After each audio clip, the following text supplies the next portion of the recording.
जैसा कि आपको इससे पहले बताया गया था कि सेल विभाजन या कोशिका विभाजन कैसे होता है। आपने इससे पहले वाले वीडियो में कोशिका विभाजन के बारे में जाना है। आपको फिर से आज यहाँ पर कोशिका विभाजन में माइटोसिस के बारे में बताया जाएगा। माइटोसिस मीन्स समसूत्री विभाजन। समसूत्री विभाजन क्या होते हैं? कोशिका में विभाजन की जो ये ग्रो की प्रोसेस होती है हर एक लिविंग ऑर्गेनिज्म में, मतलब सजीव कोशिका में जो ये वृद्धि की जो प्रोसेस होती है या मैकेनिज्म होती है, ये कैसे होती है, तो इसमें समसूत्री विभाजन के बारे में आज हम जानेंगे।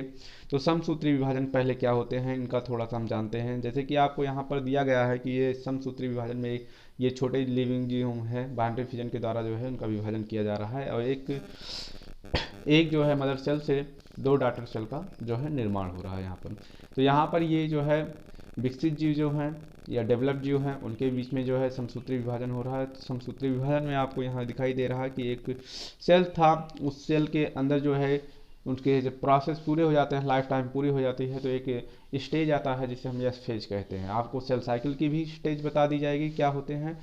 तो यहाँ पर यस फेज कहते हैं, और यस फेज से जो है आपको कैसे कैसे किस स्टेज में क्या क्या प्रोसेस होते हैं, कैसे ये आगे की तरफ जाता है, डिवीजन करता है, इन सभी के बारे में आपको बताया जाएगा। तो यहाँ पे फिर लास्ट में जो होते हैं वो माइटोसिस में या समसूत्री विभाजन में वो दो नई कोशिका जो है, दो नई डॉटर सेल का निर्माण होता है। मतलब one mother cell is made the two new daughter cell and same same chromosome in mother cell, मतलब उनके क्रोमोसोम जो होते हैं अपने मदर सेल के सेम होते हैं। अब वो चाहे हेप्लॉइड हो या डिप्लॉइड हो। हेप्लॉइड मीन्स जो होते हैं कि जी वो कोशिका में गुणसूत्रों की संख्या जो है आधी होती है, और डिप्लॉइड मीन्स जो होती है गुणसूत्रों की संख्या क्या होती है, द्विगुणित होती है। तो हम आगे थोड़ा सा देखते हैं कैसे क्या है। तो इसको हम पुराने ही वीडियो में देख चुके हैं, ये सब क्या थे, कैसे विभाजन कर रहे थे, प्लांट ग्रो कर रहे थे, ठीक है। इन सब के बारे में हम पुराने वीडियो में अध्ययन कर चुके थे। जब हमारी पहली एक न्यू कोशिका या सेल बनी होती है तो ऐसे ही कुछ दिखाई देती है, जिसे हम जो है एक न्यू डॉटर सेल बोलते हैं। तो न्यू डॉटर सेल में तो ऐसे दिखाई देते हैं जिसमें हमें क्रोमोसोम या जिसे हम गुणसूत्र बोलते हैं वो क्लियर नहीं होते हैं। जैसे कि आपको यहाँ दिखाई दे रहा है, वो सबके सब धागे जो है आपस में क्या हुए हैं, मिले हैं, उनके कोई भी भाग जो है क्लियर या स्पष्ट दिखाई नहीं दे रहे। तो थोड़ा सा हम समसूत्री विभाजन के बारे में और जान लेते हैं कि समसूत्री विभाजन होता है क्या है और किसने खोजा था। तो पहले हम जानते हैं कि विभाजन की खोज जो है सबसे पहले डिस्कवर की थी स्टार्सबर्गर ने। किसने की थी, थोड़ा सा हम लिख देते हैं यहाँ पर, स्टार्सबर्गर ने। स्टार्सबर्गर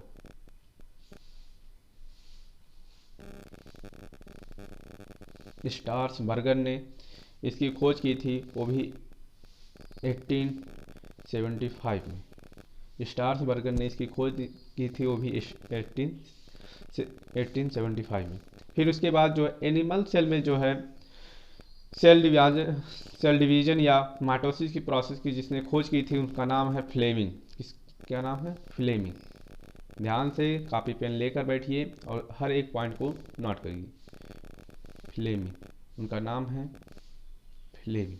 इन्होंने जो है एनिमल सेल में कोशिका विभाजन की जो है खोज की थी। तो माइटोसिस प्रोसेस में उन्होंने सबने बताया कि माइटोसिस प्रोसेस में क्या होता है, एक मातृ कोशिका से दो नई पुत्री कोशिका का निर्माण होता है, और दोनों पुत्री कोशिका अपनी मातृ कोशिका के समान होती है। मतलब इसमें कि वे दोनों पुत्री कोशिका बनाते हैं, जैसे उनकी मातृ कोशिका में गुणसूत्र जितने रहते हैं या गुणसूत्र की संख्या रहती है, उतने ही उनके पुत्री कोशिका में गुणसूत्रों की संख्या बनी रहती है। आगे हम समय लॉस करते हुए ना देखते चलते हैं, आगे की तरफ बढ़ते हैं थोड़ा सा।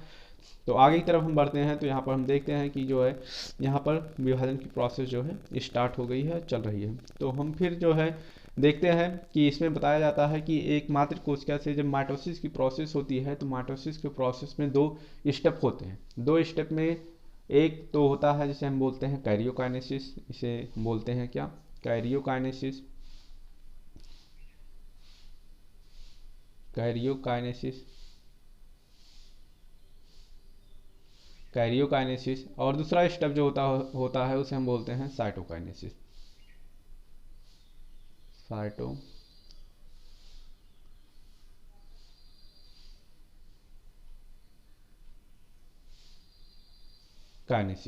कैरियोकाइनेसिस क्या होता है, ये कोशिका में न्यूक्लियस का विभाजन करते हैं। न्यूक्लियस मतलब केंद्रक का विभाजन या गुणसूत्र का विभाजन करते हैं। जैसे यहाँ पर हम जो इसमें देख रहे हैं ये सब न्यूक्लियस हैं, ये सब इसमें कोशिका के न्यूक्लियस का विभाजन करते हैं। और साइटोकाइनेसिस में क्या होता है, जब न्यूक्लियस का विभाजन हो जाता है तो इनके बीच में जो ये द्रव्य होते हैं, ठीक है, जो इनके बीच में द्रव्य भरे होते हैं तो इनके कोशिका द्रव्य का विभाजन होता है।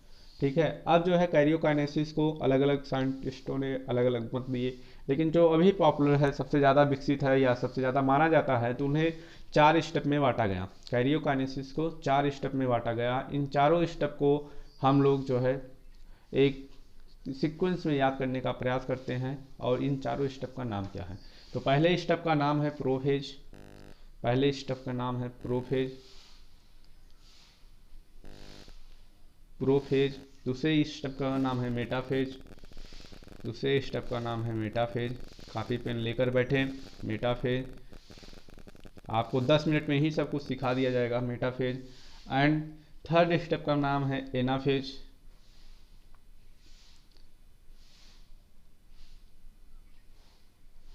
प्रोफेज, मेटाफेज, एनाफेज और लास्ट स्टेप का नाम है टीलोफेज। टीलोफेज। तो लास्ट स्टेप का नाम टीलोफेज। तो प्रोफेज, मेटाफेज, एनाफेज और टीलोफेज, ये 4 स्टेप होते हैं। और चारों स्टेप में सिर्फ क्या होता है, इनके केंद्रक का विभाजन होता है। अब हम चलते हैं हर एक स्टेप के बारे में थोड़ा थोड़ा सीखते हैं। तो जैसे कि पहले मेटाफेज में क्या होता है, मेटाफेज में ऐसे ही जो फिगर आप सामने देख रहे हैं ऐसा ही रहता है। इसमें क्या होते हैं, फिगर आप जरूर बनाइएगा और इसके बारे में भी लिखिएगा।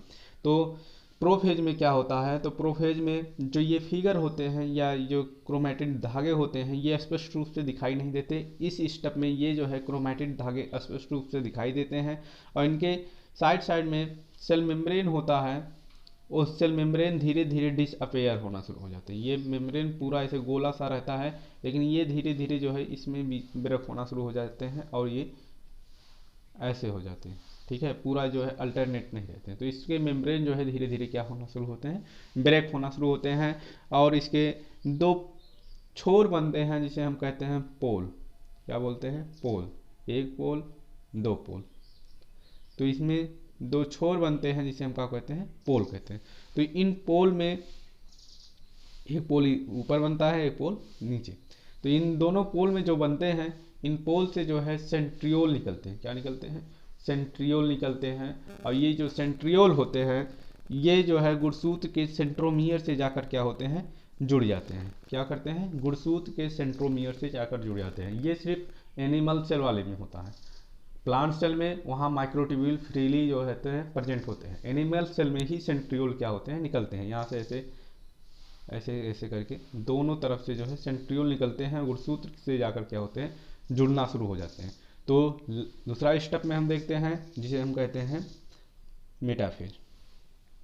मेटाफेज में क्या है, मेटाफेज में अब सेंट्रियोल जो है निकला था, वहाँ से निकलने के पश्चात जो है वो गुणसूत्र जो है सब एक बीच में आ जाते हैं। और उन बीच को हम कहते हैं इक्वेटर। क्या बोलते हैं, इक्वेटर। ये सब बीच में आ जाते हैं जिन्हें हम बोलते हैं इक्वेटर।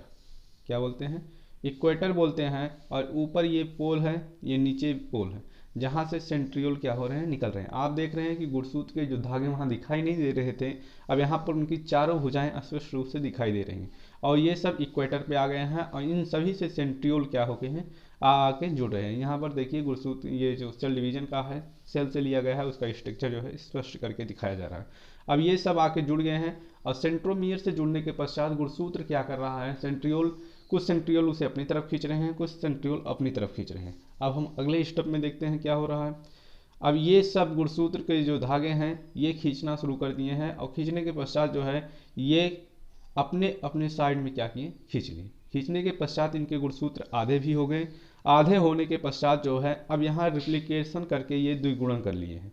क्या कर लिए हैं, इसमें फिगर में और स्टेप गायब हो गया है, हम आगे नेक्स्ट वाले फिगर में आपको दिखाते हैं कि इसमें जो है 2 गुणन करके ये फिर से अपना जो है रेप्लिकेशन करके फिर से अपनी भुजाएं बना लिए हैं और दोनों छोर पे चले गए। और यहाँ आप बीच में देख रहे हैं कि इनका कॉन्ट्रैक्शन जो है स्टार्ट हो गया है। और स्टार्ट होने के साथ साथ अब जो है इनके जो है एनाफेज वाले में, ठीक है, एनाफेज में ये जो है इनका 2 गुणन कर लिए हैं ठीक है। दो गुणन करने के पश्चात ये गुणसूत्र अपने जैसे ही जो है दो गुणन करके क्रोमोसोम को क्या कर रहे हैं, बना रहे हैं। और टीलोफेज में क्या होता है, टीलोफेज में अब इनके बीच में कुछ जो है कुछ विभाजन करने वाले पदार्थ आएंगे जिनका नाम है सेलुलोज, माइक्रोट्यूब्यूल और जो है गाल्जी का। ये तीन जो है इसमें आएंगे और इसका विभाजन करने में मदद करेंगे टीलोफेज में। आगे हम देखते हैं नेक्स्ट स्टेप में। अब आप यहाँ देख रहे हैं जैसा कि वहाँ पर विभाजन करने वाले पदार्थ आए, अब विभाजन करने के पश्चात इनका विभाजन करके दो नई कोशिका क्या किए, निर्माण किए। और यहाँ पर जो है सेल मेम्ब्रेन भी जो है इनके साइड साइड क्या हो रहा, बन रहा है। तो ऐसे ही एक मातृ कोशिका से दो पुत्री की कोशिका की निर्माण होती है और दोनों पुत्री कोशिकाएं अपनी मातृ कोशिका के समान होती हैं। अब वो गुणसूत्र में शुरू में ही पता चलेगा कि ये द्विगुणित है कि अगुणित है। ठीक है, अगर दो गुणित कोशिका रहेंगे तो उनमें जो है उनकी पुत्री कोशिकाएं भी दो गुणित रहेंगी, मतलब डिप्लॉयड रहेंगी। अगर वो अगुणित रहेंगी तो उनकी पुत्री कोशिकाएं क्या रहेंगी, अगुणित रहेंगी। आगे तरफ हम देखते हैं, इस फिगर से लास्ट एकदम हम क्लियरिटी करते हैं। इसमें देख रहे हैं कि एक हमारी कोशिका है जिनकी भुजाएं स्पष्ट नहीं थी, जिसे हम कह रहे थे प्रोफेज। अब प्रोफेज के बाद आता है हमारा मेटाफेज। मेटाफेज में उनकी भुजाएं स्पष्ट हो जाती हैं और स्पष्ट होने के साथ साथ वो इक्वेटर पे आ जाते हैं। एनाफेज में आते हैं, वो इक्वेटर पे आने के पश्चात गुणसूत्र से ऊपर से पोल जो होते हैं वहाँ से आप देख रहे हैं इसमें कि उनके सेंट्रियोल जो है आ जाते हैं। सेंट्रियोल से उनके सेंट्रोमियर गुणसूत्र जहाँ पे जुड़े होते हैं वहाँ पे आके क्या होते हैं, दोनों तरफ से जुड़ जाते हैं। अब आप यहाँ देख रहे हैं एनाफेज के बाद टीलोफेज में ये गुणसूत्र अपनी तरफ क्या कर रहे हैं, इनको जो है खींच रहे हैं। तो आधी आधी गुणसूत्र दोनों तरफ चलेंगे। गुणसूत्र जाने के पश्चात ये दो गुणन करेंगे, दो गुणन करने के पश्चात दो नई डॉटर सेल का निर्माण करेंगे। तो ये कैरियोकाइनेसिस स्टेज हो जाएगा, जिसमें कोशिका द्रव का भी यहाँ देख रहे हैं विभाजन हो रहा है। कोशिका द्रव विभाजन में ये जो है कोशिका द्रव का जो स्टेप चल रहा, कोशिका द्रव विभाजन में यहाँ कोशिका द्रव विभाजन हो रहा है और इसके बीच में माइक्रोट्यूब्यूल, सेलुलोज और गाल्जी का जो है आएंगे और इसका विभाजन करके दो नई पुत्री कोशिका का क्या करेंगे, निर्माण करेंगे। तो यहाँ पर दो नई डॉटर सेल का निर्माण होता है। तो आज के लिए बस समसूत्री विभाजन में इतना ही। अगर आपको कोई कन्फ्यूजन या डाउट हो तो आप वीडियो में कमेंट करके जरूर पूछें। धन्यवाद।